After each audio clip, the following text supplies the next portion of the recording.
and then we will get started. So here we go again.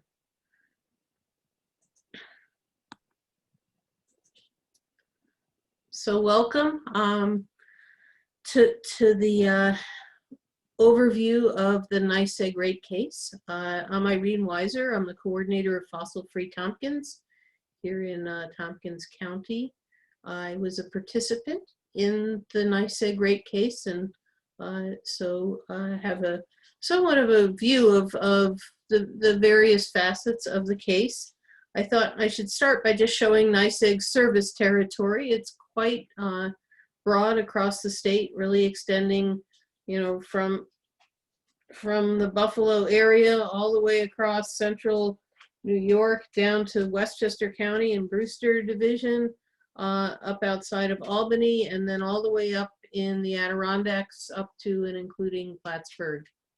So quite a broad territory.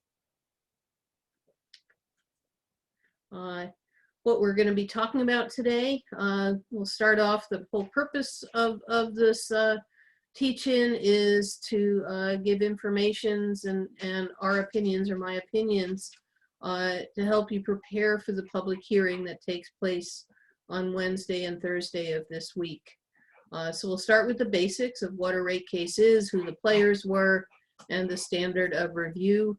And then we'll get into some of the details of the case. I should point out that these rate cases are enormous. The proposal at the end is over 800 pages. So this is a very high-level overview with a focus in on a few of the issues that were of concern. It's not intended to be an overview of everything in the rate case. But we'll talk about the this, and I guess I should qualify too. There's actually 4 cases that went on simultaneously. There was NYSEG's gas case, NYSEG's electric case, and Rochester Gas and Electric, RG&E's gas, and RG&E's electric case. So 4 cases that were conducted simultaneously.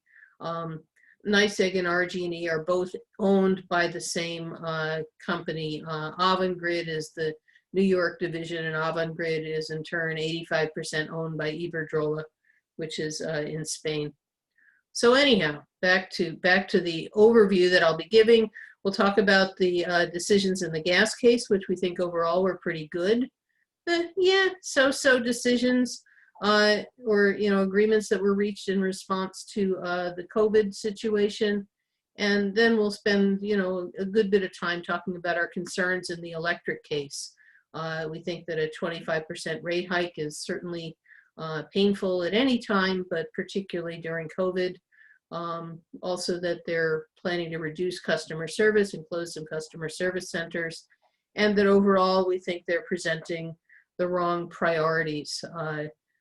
They're not emphasizing maintenance and rather emphasizing some high-tech solutions. And then we'll get into, and sort of concomitant with talking about the bad, we'll talk about the ugly, and the ways that the utility, that NYSEG, is mismanaged and also ineffectively regulated by the Department of Public Service. And we'll show how it's really the shareholder returns that drive the decisions rather than what's in the best interest for the public. So getting into the basics, what is a rate case and what are utilities? Utilities are regulated monopolies. And this picture on the right-hand side from the blizzard of 1888 helps to show why them being monopolies actually makes sense. This is from 1888. Before there were monopolies, there were lots of different local generators in New York City, and they all had their own lines of transmission and power lines this way and that, and you can see what an utterly chaotic situation that is. It makes no sense to have that many duplication of resources, and apartment A has one utility and apartment B has some other supplier. So it made a lot of sense to consolidate and have utilities assigned to different territories to operate. Originally, they operated and provided both power generation and the transmission and distribution wires to deliver it. But in 98, New York State became essentially deregulated, and they said that utilities would be responsible for the transmission and distribution, but that the generation would happen from separate ownership, and that it was thought that that would help, you know, free market and all that, and that it would help to bring electric costs down because it would increase competition. But they are regulated by the Department of Public Service, and every 3 years they put in a rate case proposal, or they have the option to. They actually don't always put in a proposal, but the proposal is really everything that it takes to operate the utility, and that we as customers end up paying basically their operating expenses for programs and infrastructure and operations and maintenance. We pay for their IT, their security stuff, their staffing, payroll, benefits, and also the profits that they are entitled to earn on their return to shareholders. So we pay all of that. The Department of Public Service is a state agency that reviews the proposal and regulates the utility. And the rate case process is oftentimes a negotiated process between the utility, Department of Public Service staff, a group of stakeholders who get together to look at the proposal and to negotiate an outcome. And that outcome, if it's reached, is called a joint proposal. And then that joint proposal is ultimately submitted to the Public Service Commission, who's appointed by the governor.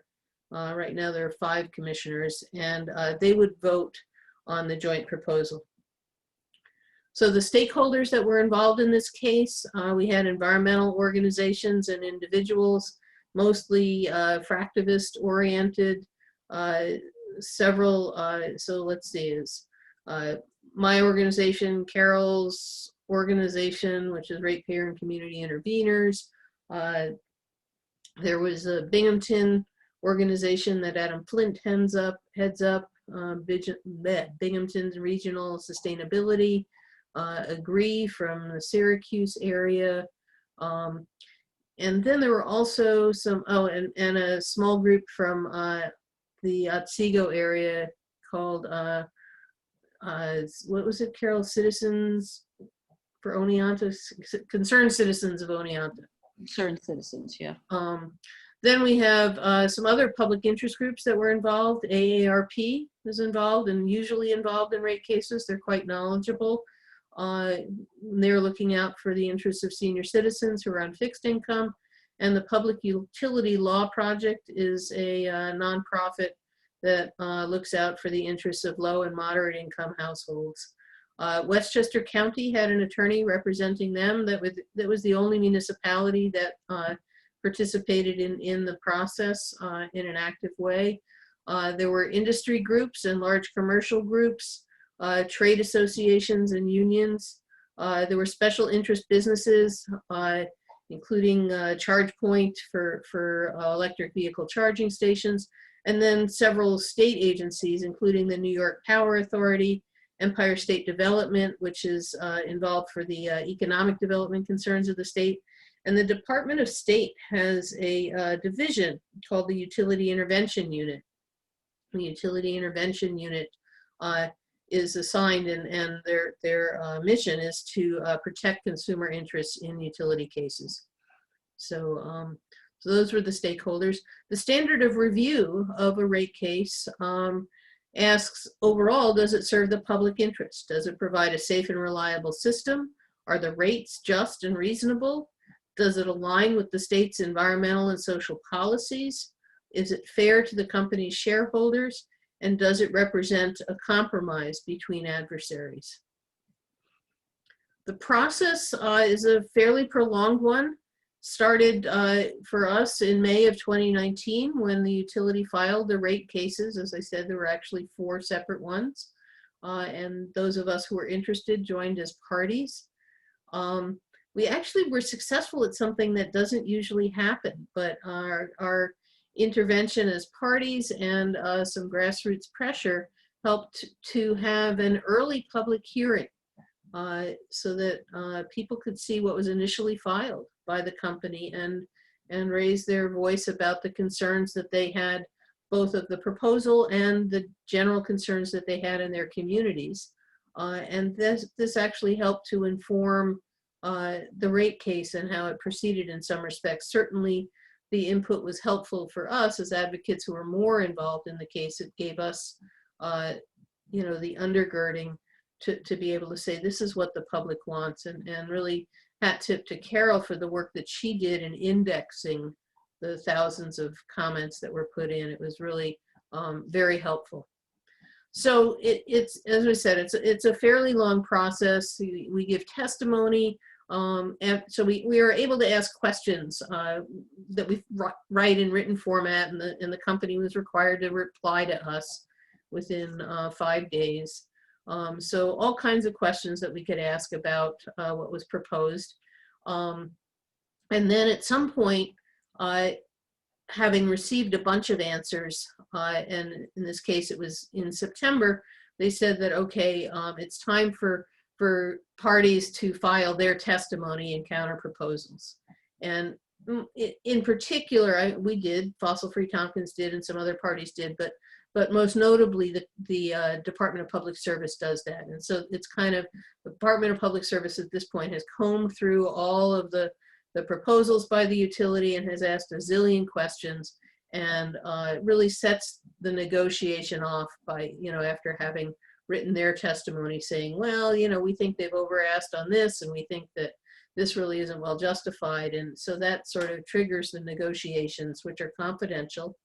You can see here from the timeline went on for quite a while, from October to March, and then of course COVID hit, which really gave us some new concerns that we thought should be negotiated around. So we negotiated further, and finally in June, a joint proposal, which is a form of settlement, was issued.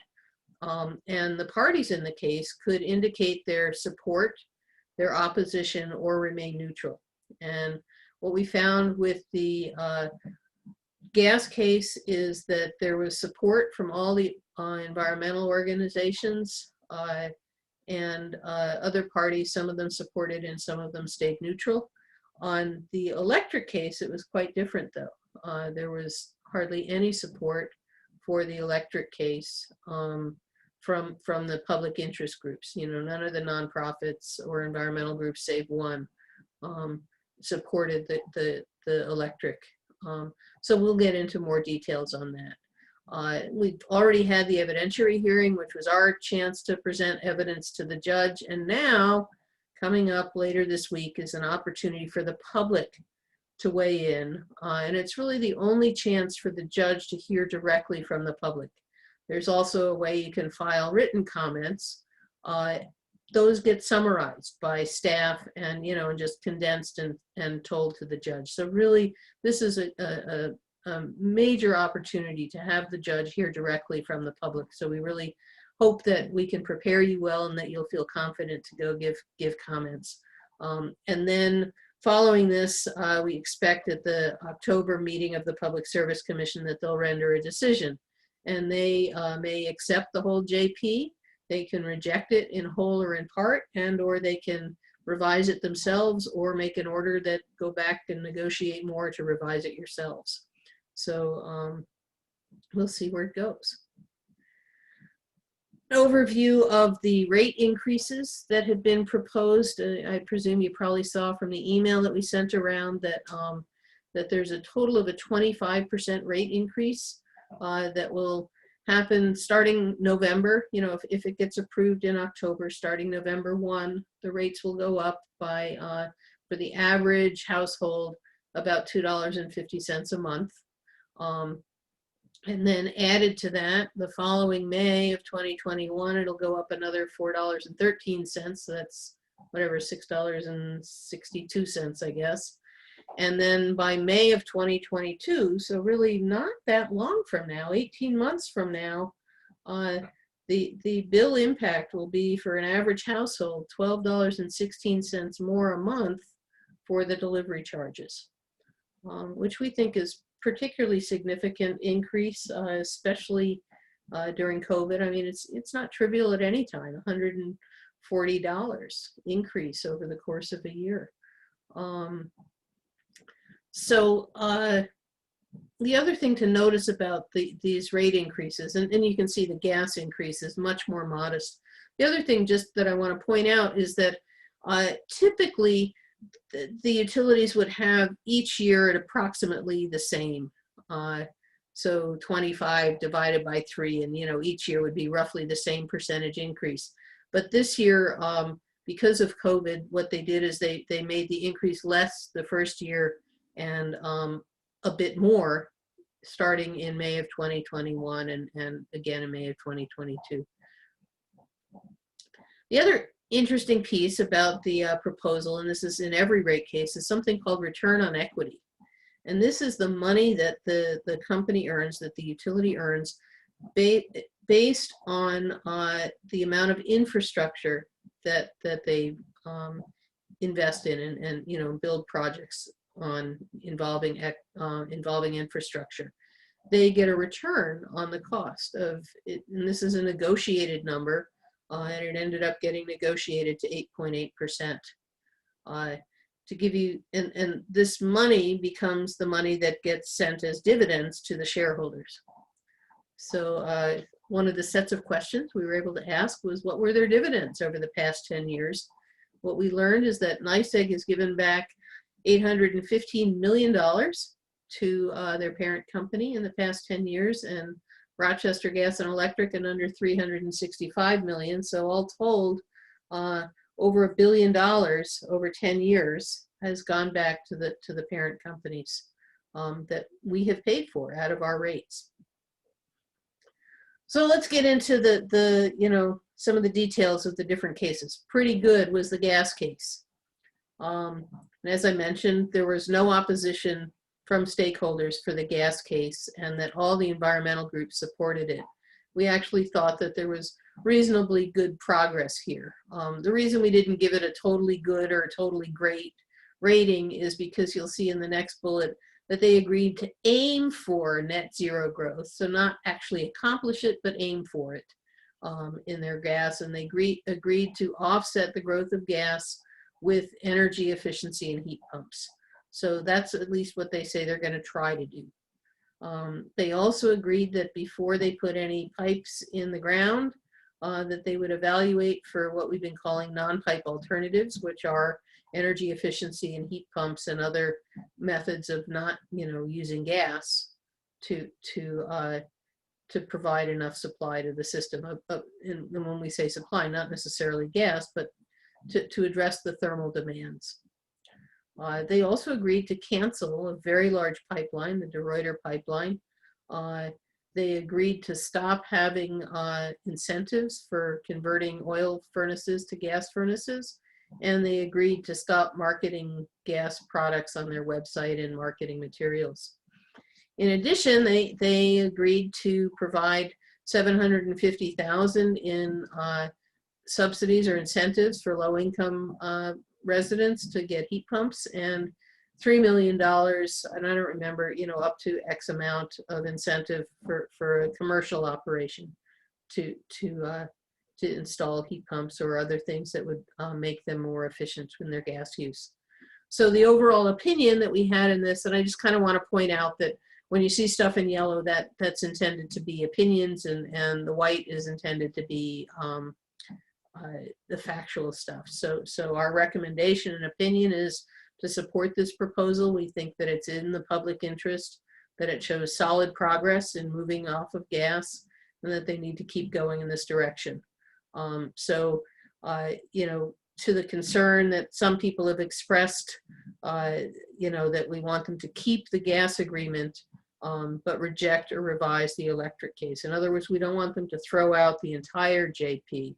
We want them to keep this agreement on gas while rejecting or revising the electric case. So the other thing I should point out about the stuff in yellow is that it's also, you're welcome to use it as fodder for your comments. But I would encourage that you not dwell and use your precious 3 minutes of time for public comment on this, because we think that that this is, you know, pretty well locked in, and it's the other stuff that we really have to work on.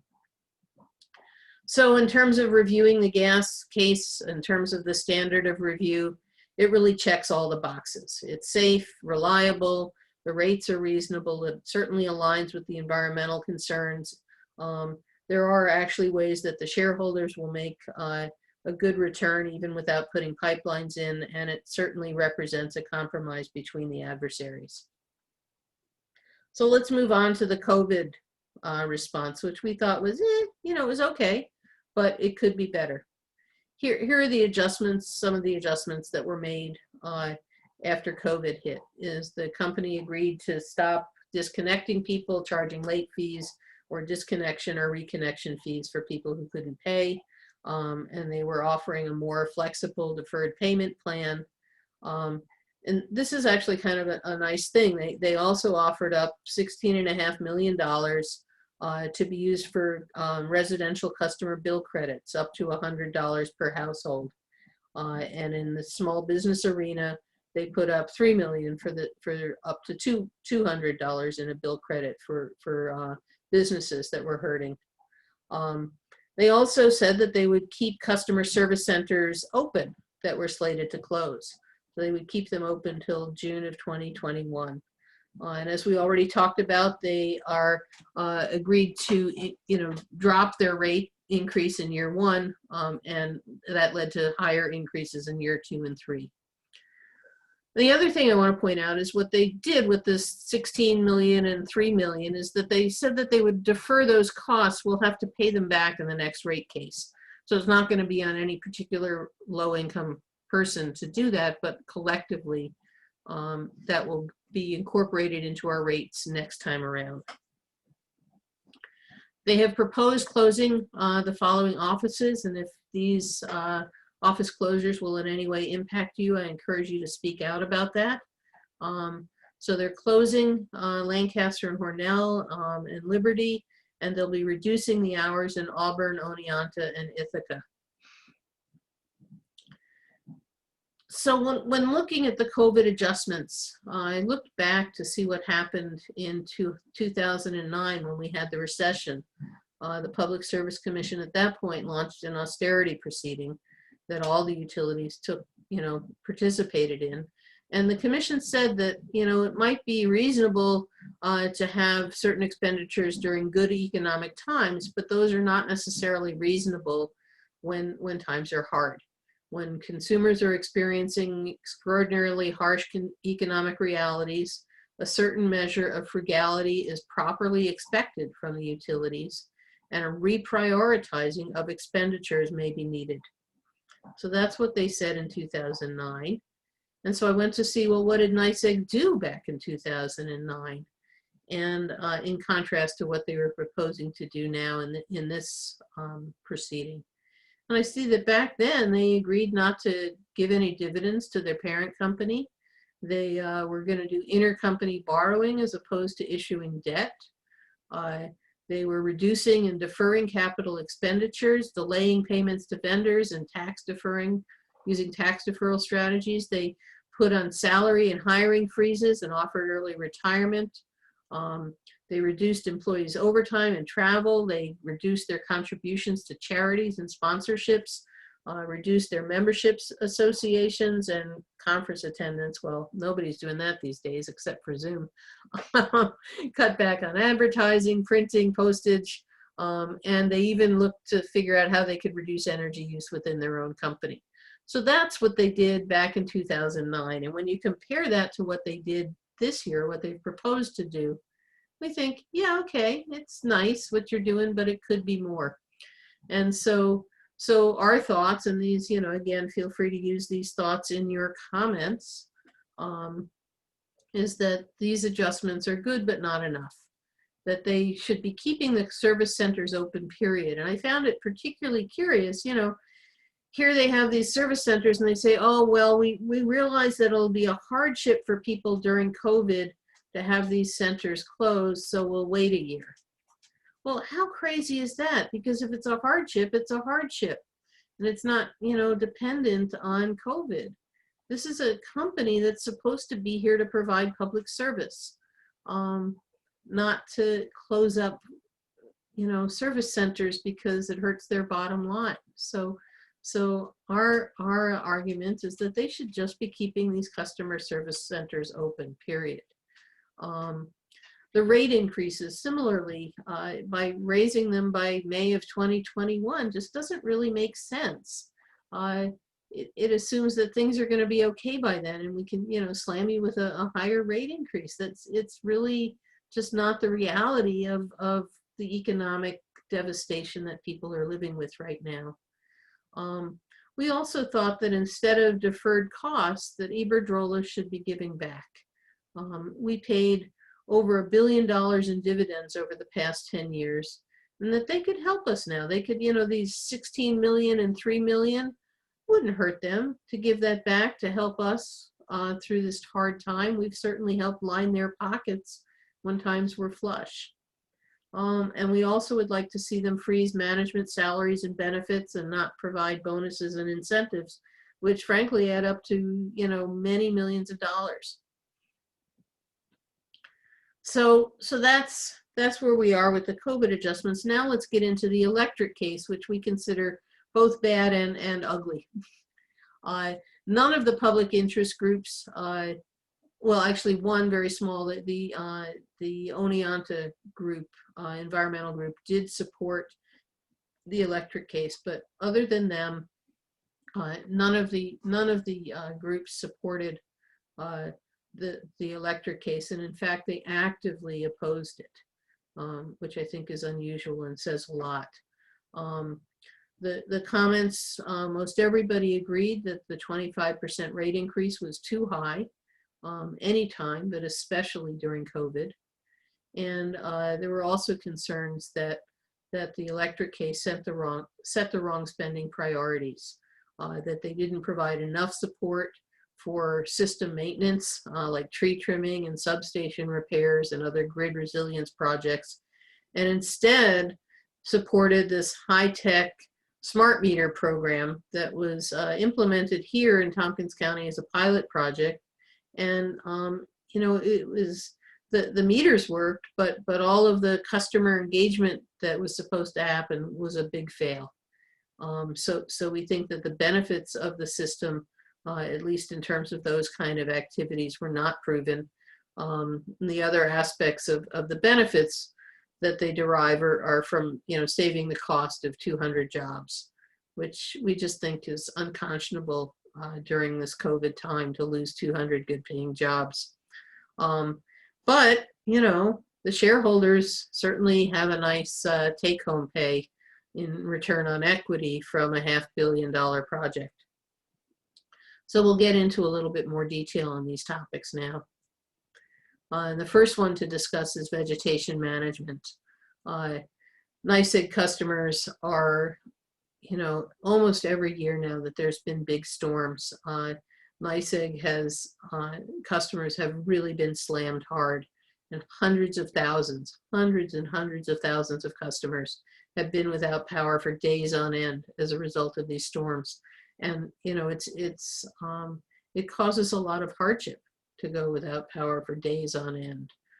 We know that storms are getting worse because of climate change, and the emerald ash borer and dead trees outside of the right-of-way also pose hazards to their trees. But this was actually off of NYSEG's Twitter feed from the most recent Isaias, I never know how to say it. Anyhow, this is from NYSEG's website of some of the cleanup work that they had to do. And you can see that there's trees that are just overhanging all of these wires from the get-go. It's problems waiting to happen. And in fact, NYSEG is the only utility in New York State that's not on a 3 to 5 year cycle to trim all their trees. And nearly half, 44% of their distribution system hasn't been trimmed in at least 5 years. If you look at the pie chart on the right, you can see that even excluding major storms, that half of their outages are caused by contacts with trees. The other thing that's causing 20% of their outages, or nearly 20%, is equipment failure. And I look back at the reports on NYSEG interruptions over several years, and I could see that over the years, the equipment failure rate is increasing as well. So what's interesting to know is that since 2009, NYSEG has proposed to get on a 5-year trim cycle in each rate case, including this one, but it has never received enough funding or support to do so. So here's where it gets ugly. You got to ask, why hasn't NYSEG been given that funding? And it's because they have a 16-year history, at least that's as far back as I researched it, of really bad vegetation management practices. Back in 2004, they had an enormous cut in funding for staff and for overall vegetation management programs. They went from $3.5 million down to $300,000 for staffing their vegetation management team in 1 year. They cut the funding overall from the program from 21 million down to 10 million. So those are enormous cuts. And I also looked to see what did they do with contractors. Maybe they were outsourcing it, but even the contractors' pay scales went down. So really they really cut back on their vegetation management practices. They also, over the years, there are performance requirements that are set, targets for the frequency of outages, targets for the duration of outages, and they have from time to time, but time to time enough that it's a concern, they have been not meeting those performance standards. They have failed to issue their RFP to hire contractors in a timely way, which resulted in higher costs and less time to do the trim, and maybe not the full job be able to get done because you're so late hiring contractors that they already have other gigs and can't get to it all. And this was a big concern for why the Department of Public Service staff didn't fund them fully, is that there were years where they didn't spend all the money that they had been allocated already. So why would you give them more to do more work if even the money that you're giving them isn't being spent or isn't being spent responsibly? And then this last one just totally floored me. There's a standard to which trees are supposed to be trimmed, 10 feet wide and 15 feet high. Or maybe it's 15 feet wide, 10 feet high, whatever it is. Anyhow, they're supposed to trim to these standard distances. And instead, they made it up on their own that they would do 6 foot by 8 foot. And that they figured let them cover more miles. Yeah, so that was money really poorly spent. So they've really been a bad actor when it comes to vegetation management. And you can understand the concerns that the Department of Public Service has. That said, in my opinion, the Department of Public Service has had a 10-year history, at least, that I could find, of ineffectively regulating and overseeing the vegetation management programs. Since 2009, there have been reports and audits that recommend that NYSEG should be on a 5-year cycle trim. Nonetheless, they have denied funding for the cycle trim in the 2009, the 2015, and again in this 2019 rate case. And instead, what they did in the previous cases is they attempted to hold NYSEG accountable by imposing fines. If you don't meet the mileage requirements, or if you don't meet the outage requirements, frequency or duration, we're gonna give you fines. And they did that in 2009, and they didn't meet the targets. And so then in 2015, they said, well, we're gonna double the fines and make it even harder for you.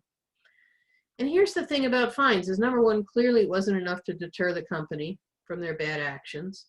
And number two, they don't help us get our trees trimmed. They're an after the fact remedy. It's only after the fact that you realize they didn't do the job, and so you slap them with a fine. And meanwhile, the outages that people have lived through, they are just not trivial. 8, 9, 10 days of no heat or no air conditioning. of food going bad, of, right now, especially during COVID, utter isolation for people. It's there's health concerns and safety concerns, as live wires are down. People lose their food, their medicine. Insulin needs refrigeration.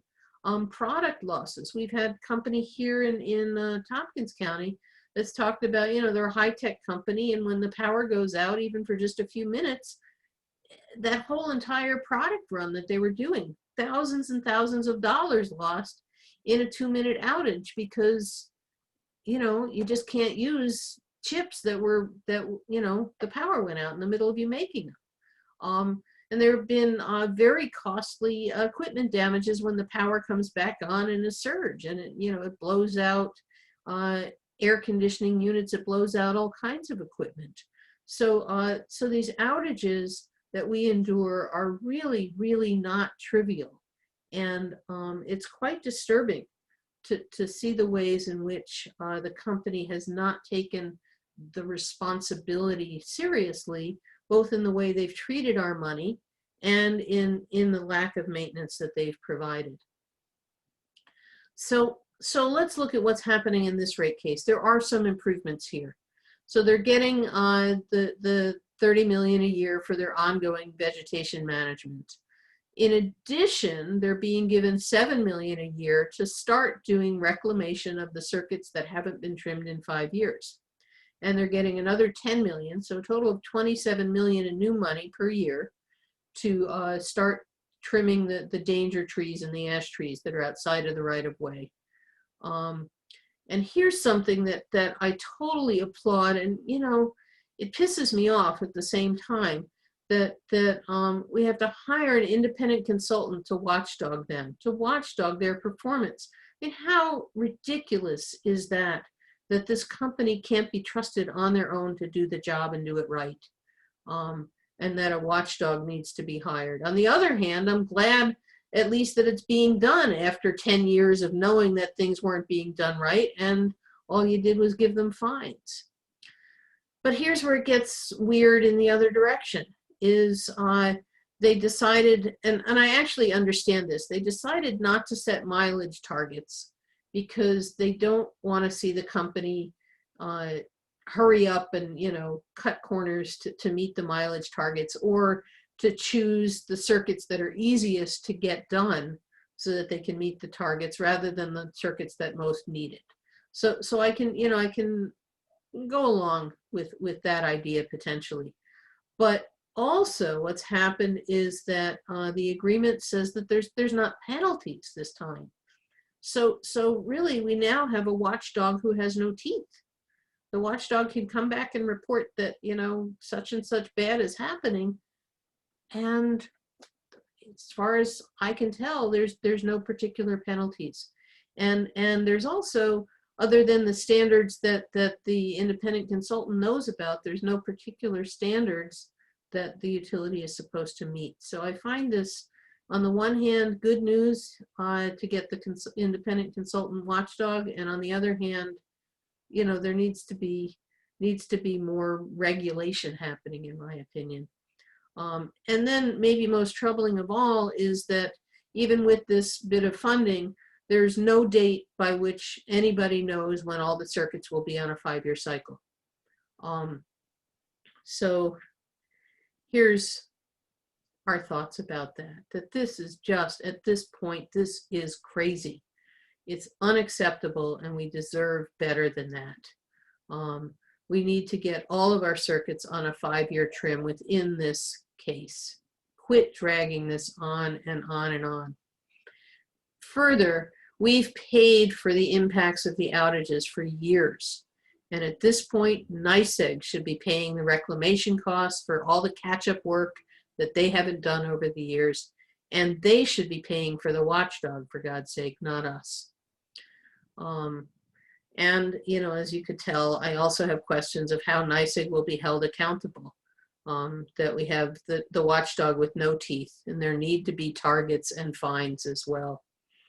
So I really encourage and welcome anybody who wants to provide opinions and comments to this effect. Another area is substation maintenance. NYSEG operates 432 substations. They did a substation maintenance report in 2011, updated it in 2014. The reports were confidential, so I don't really know what they were recommending in those. But what I do know is that this time, this 2020, so 9 years after the first maintenance report, is the first time that they're seeking funding in the rate case for substation maintenance. Just a stick in my craw, yeah, is that the expression, stick in my craw, is that they kept calling it in their application substation modernization, and it is not modernization. It is repair work, it's maintenance, it's fixing fences that are torn and broken and bent, it's rusty bolts, it's foundations that are cracked and unstable. And, you know, not to totally trivialize it, there are also real pieces of equipment that you know, have reached the end of their useful life and need replacing, and that equipment is not cheap. So, you know, I don't want to totally minimize it, but it's not modernizing it. It is just doing the repair work that has been deferred. NYSEG in their proposal sought funding to repair 37 substations at a cost of $160 million. In the final rate case, they were provided $35 million, which would cover 5 to 10 substations over the next few years. Here's more ugly. So the substation repairs and, you know, replacement of old poles and old wires, all of that, and, you know, and new projects as well, all gets folded into a part of NYSEG's proposal, which is the electric system infrastructure and operations budget. And they provide, you know, or proposal, and they provide the capital budget for doing all these projects. When the staff reviewed NYSEG's proposal, these are comments of the overall proposal. Here's what the staff had to say. The Department of Public Service doesn't believe that the relevant company decision makers have the appropriate view of the investments that they're approving. The information provided to justify projects lacks crucial details, such as cost-benefit analyses, magnitude of the project impacts to the system, the number of customers affected, and alternative studies. The company's failure to detail or justify such projects and progress brings into question the company's overall capital budget development, review, and approval process. Holy moly. That's pretty kind of stunning that they put in an application that was this poorly justified for, you know, in the end, what got approved in this rate case is $220 million rate increase over the next 3 years. That's how much new money NYSEG will get. And some of these projects will be paid for years beyond this current rate case. I don't even remember anymore what their initial proposal was, but it was overinflated, poorly justified, and really astonishing. In regards to substation maintenance, and this is all still the same set of testimony, the staff pulled out the substation project as a particular example, and they said that for this project, NYSEG provides a single paragraph on the scope of the program, another even shorter paragraph on the reasons and benefits for it, and then it lists the expected total program cost of $160 million over the 4-year period. The scope, reasons, benefits supporting the project are very high level and generic. They provide no meaningful detail as to how program expenditures were derived, prioritization of how and when this money would be spent, or any other detail to support and justify this program. Unfortunately, this example of limited detailed information and justification was the norm throughout the company's filing. We requested the additional information that we believe the companies have and other important details for a thorough review, and the companies resisted providing the information that we requested. this is stunning and jaw-dropping. So much so that I actually went to look and see, is this a usual kind of report? I looked to see if NYSEG's 2015 rate proposal. I looked at Con Ed's and National Grid's rate proposals to see, maybe staff always does this to kind of, play the tough guy initially. Not true.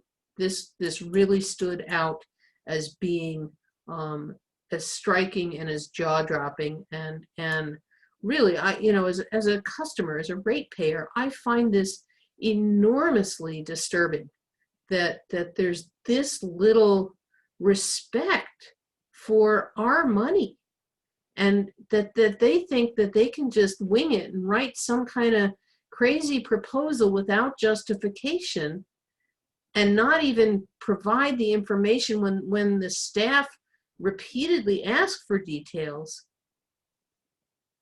I have to wonder what is going on, and why did the Department of Public Service, why didn't they just send this back? I mean, certainly we know of, as nonprofits or, people who are involved at Cornell, if you write to a funder and ask for funding and you don't justify the project, they don't just say, well, let's sit down and talk about it and negotiate a better price. They throw it out on its ear. This is insane that this proposal didn't just get tossed back to them to say, you guys got to do better before we'll even consider this. But anyhow, it's striking to me just the level of disrespect and problem with the proposal here. And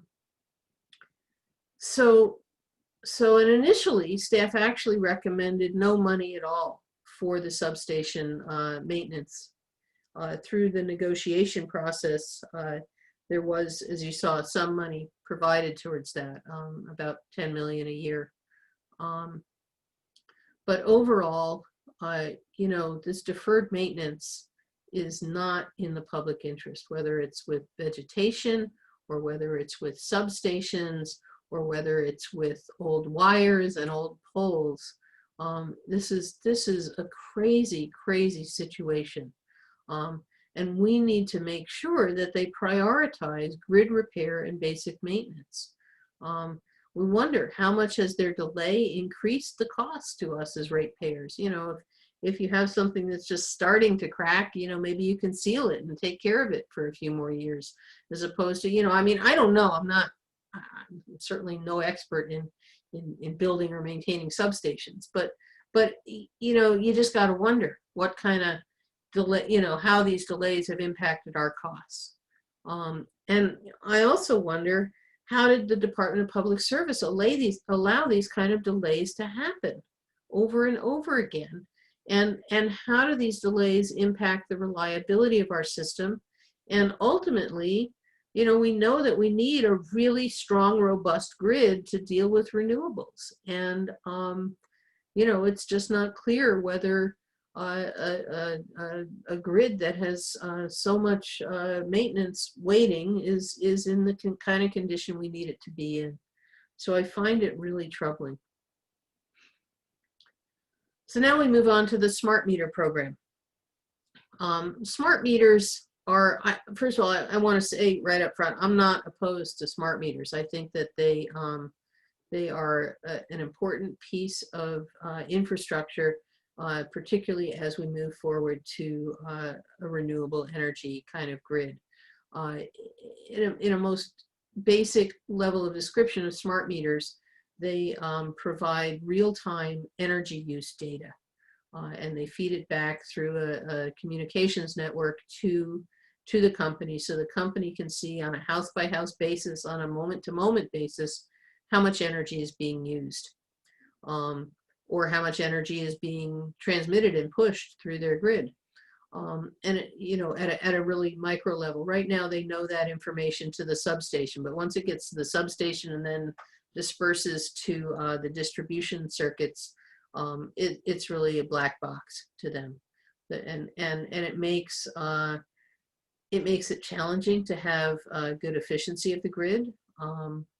And it makes it challenging because right now we're starting this transition, but mostly our power comes from power plants, and it's been sort of a one-way direction from the power plants to the transmission lines down to the distribution lines and down to our houses.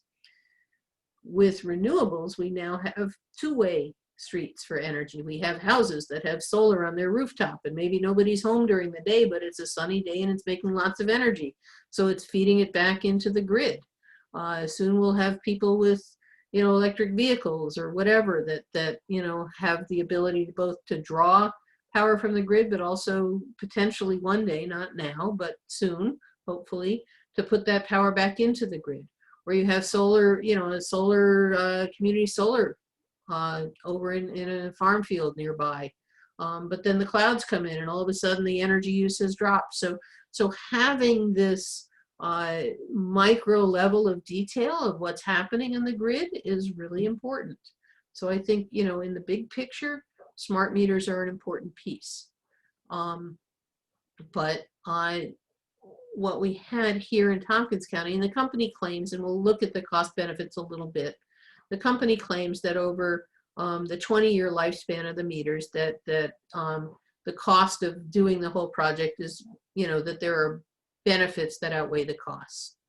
But as you'll see in a minute, the biggest benefit is from 200 meter readers who lose their jobs, along with the no more need to maintain the fleet of vehicles that they drive around to do their meter reading. That's where the biggest benefit comes from. Further, we had a pilot study of smart meters here in Tompkins County, and while some of the descriptions that I just gave about the benefits of smart meters are real, there are other benefits that that NYSEG has proposed that require the homeowners to engage with the system, to look at their energy use, to sign up, to say, when it's a really hot day in the afternoon, I agree that I'm going to cut back on my energy use so that, the grid doesn't, we don't have to have as much peak demand. The grid doesn't have to work as hard. And those things that were requiring voluntary participation were very, very, very low levels of participation. And the whole reason they chose Tompkins County is because they thought of us as being really progressive, energy forward, energy educated. And, if people are going to engage in this kind of stuff anywhere, they'll do it in Tompkins County. And it just didn't happen. But the thing that I want to remind you of is that return on equity thing, 8.8% return on infrastructure. Now, not all of this $489 million is infrastructure. Some of it is other stuff. It's, it's software and, websites and that sort of thing. So it's not all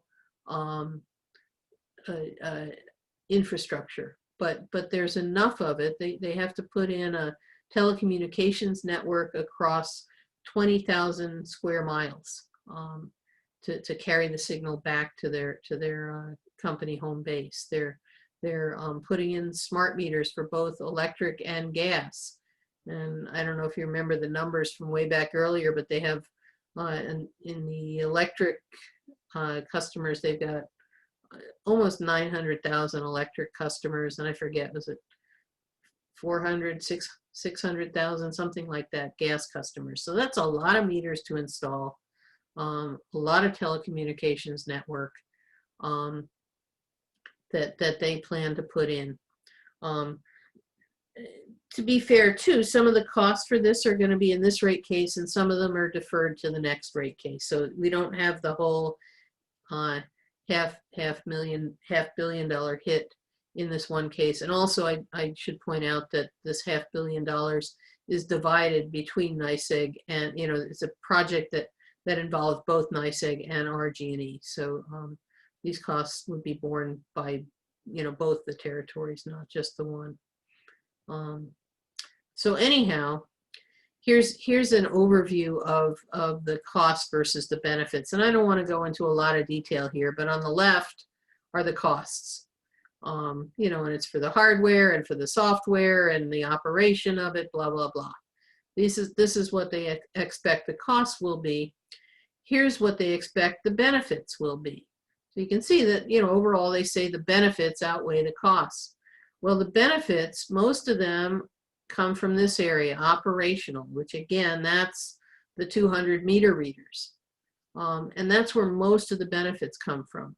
These next two, the orange and this pale blue, those were the projects that that just belly flopped here in Tompkins County. Just didn't happen. So they're anticipating 15% of their customers are going to participate in these programs, and we saw 2.5% here in progressive, energy smart Tompkins County. So I think that these benefits are way overstated.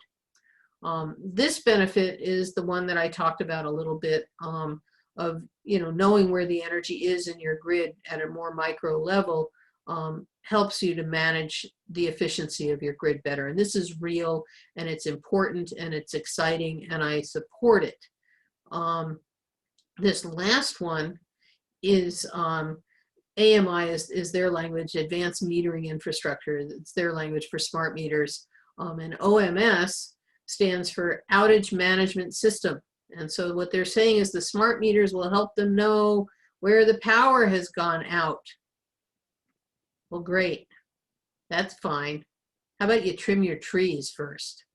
And honestly, we think that when they do trim their trees, that the benefit of this will be half, because hopefully the outages will be much less. So, suffice it to say, we think that the benefits are overall overstated, and we find it particularly unconscionable during COVID to think about 200 people losing their jobs. Just seems wrong. So our opinion on, back up. Our opinion on this is to oppose it at this time, not permanently, but oppose it for this rate case. That the priority should be trimming the trees and building us a sturdy, well-maintained grid. Don't cut the jobs during COVID, that they should do a second pilot study before full-scale implementation. The project didn't work here. They say, well, we learned our lessons. Well, fine, prove it. Do another pilot study to show that you've learned your lessons and that this is really going to work. And then the thing that just I find mind-boggling is, in light of the comments that staff made about the budget proposal and the past mismanagement that we've seen on vegetation, where they need a damn watchdog. Why in the world are they being trusted to execute this $500 million project, and expected that it's going to come in within cost, on time, and provide the benefits it says? It just seems crazy.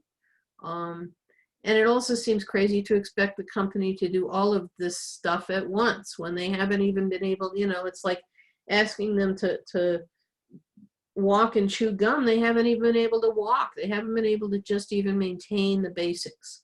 And now we're asking them to maintain the basics and chew fancy gum, expensive fancy gum, all at the same time. It just seems wrong.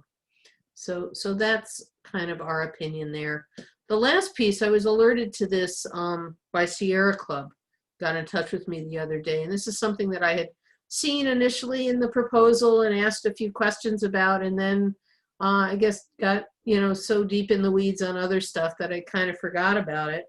But NYSEG is actually grandfathered in to purchase up to 470 megawatts per hour of cheap power from this dirty coal plant in Homer City, Pennsylvania.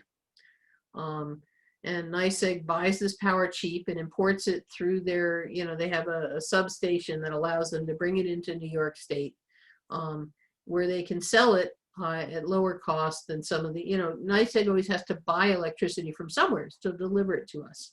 And so they've been buying, in part, this cheap, dirty power from Pennsylvania. And they sell it, and they say that they split the savings as to, what it would have cost if they bought this power in-state. They split it with us, 80% to us and 20% to their shareholders. So in 2018, the last date that they had any information for me, It looked like they were importing about 150 megawatt hours per day, or megawatts per hour per day, I should say, and that in the year of 2018, it saved them overall $5 million. So just to put that in perspective, some of you guys are aware of the Cayuga power plant that we fought for years. It was a coal plant on Cayuga Lake here inside of Tompkins County.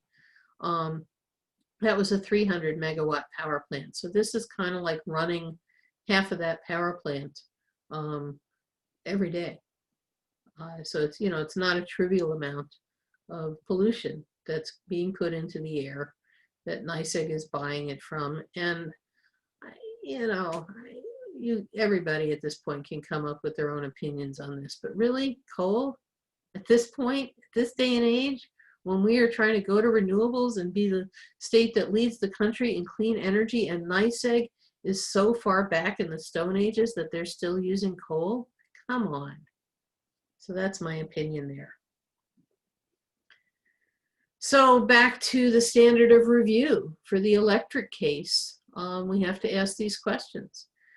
Is it providing a safe and reliable system? And I think in terms of the lack of full cycle trim and vegetation management and not doing more to maintain the substations, the answer is no. Are the rates just and reasonable? You know, there's some discussion to be had here. 25% hurts, no matter who you are, no matter, you know, whenever. $12 more a month will hurt. It's especially painful now during COVID.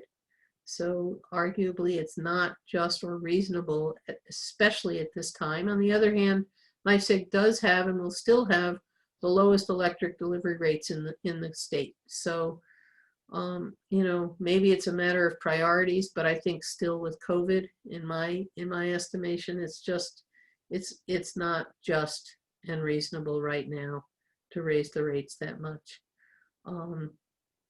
Given this coal plant, it's hard to say that this aligns with New York State's environmental and social goals.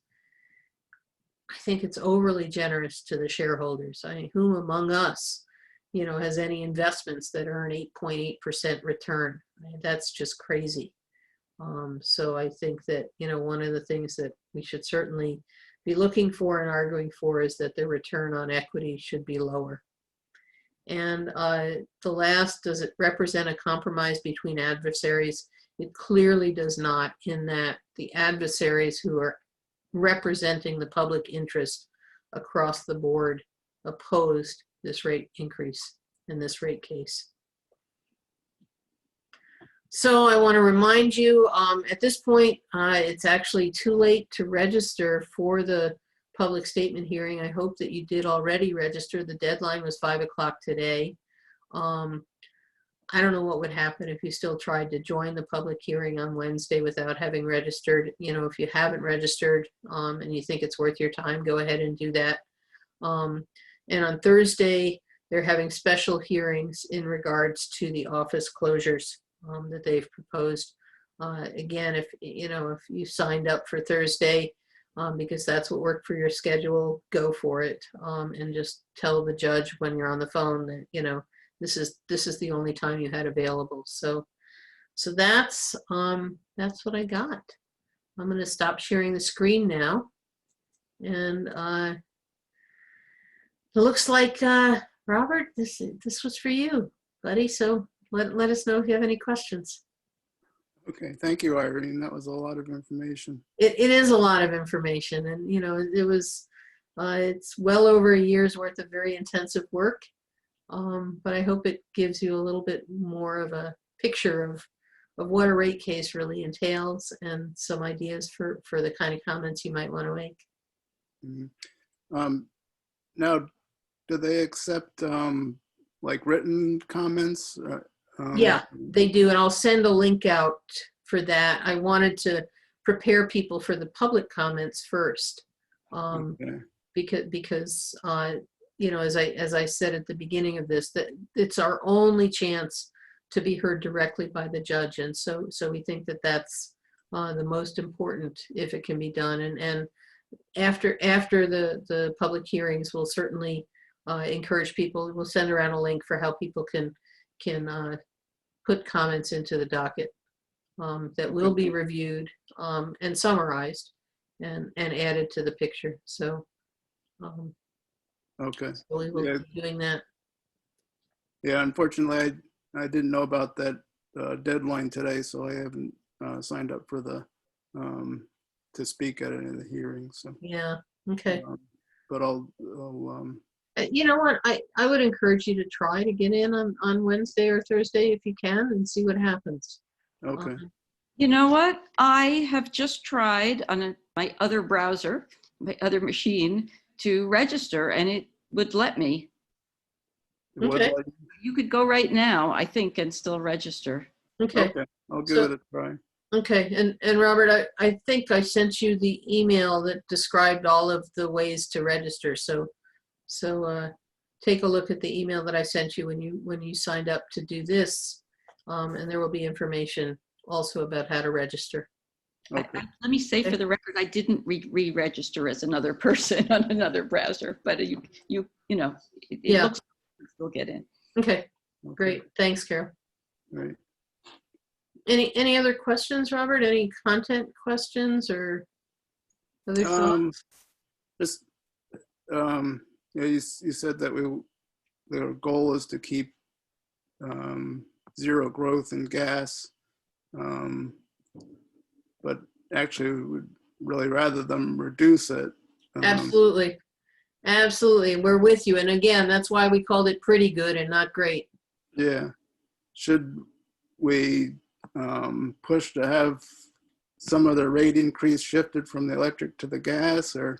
You know, it's a nice idea, but the way that their companies and their budgets are structured, they're very siloed.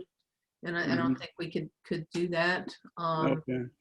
I also, as much as I wish we would be able to push for, further reductions, there's actually a new case underway that's specifically on gas planning, because I think, the CLCPA was a wake-up call to the Department of Public Service that the utilities and everybody have to really rethink how they're doing things. And so there's a proceeding that's gotten underway right now at the Public Service Commission on gas planning that is asking the companies to provide the details of how they're going to come into alignment with the CLCPA. So it's definitely on the radar that they're going to need to come up with plans to reduce. But it honestly, it was a really big accomplishment to even get them to agree to try for net zero. We've never won even that much in a rate case before. We've never won in a rate case before that they would look at all pipes and look for non-pipe alternatives before putting more infrastructure in the ground. So we really gained some ground here. The next piece is going to be holding their feet to the fire and making sure they're accountable to what they've agreed to. And that's actually already starting. I saw some filings that came in today into the gas planning case, and you can see people that are doing that there. So that's it's ongoing, and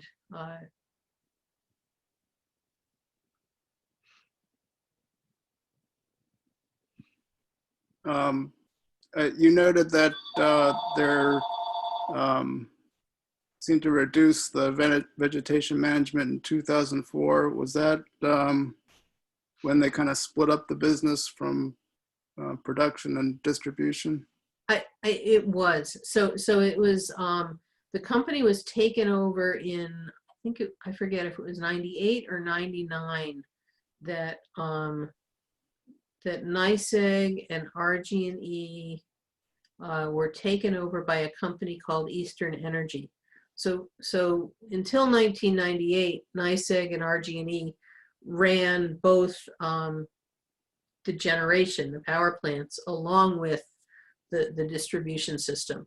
After 1998, they were deregulated, and a company called Eastern Energy got interested in the distribution, the transmission and distribution side. And so they took over NYSEG and RG&E. I think it was 98 or 99. And, my guess is that subsequent to that, as we often see with corporate takeovers, that there's consolidation and that they're really aiming to do things for corporate interests and not so much caring about the customers anymore. It became quite a different business model. And so they cut back and went, you don't need to spend so much on trees. And then it was in, I forget, 2003 or 2004 that NYSEG, you know what, I don't have the dates off the top of my head, and I don't want to mislead you, but it was somewheres after they made the change in vegetation management that NYSEG was taken over by Iberdrola. I may be able to pull that up in a file here if I still have it open. If you want me to look that up. That's all right. Okay.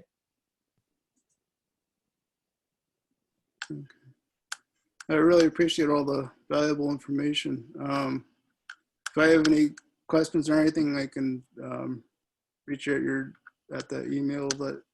Yeah, feel free to do that. Yeah, absolutely. And I will send out a link to submit written comments. But really, our push and our effort right now has been to get people signed in to give speaking comments so the judge can hear directly from us that we don't like this and we think that that it should be handled differently. Okay. All right. All right. Any other questions? I guess that's it. Thank you. Yeah. Well, thank you. Thanks for taking the time tonight. I'm going to turn recording off now, gang. And Robert, feel free to leave. I don't know if Lisa and Carol are going to stay on or if they're going to jump off.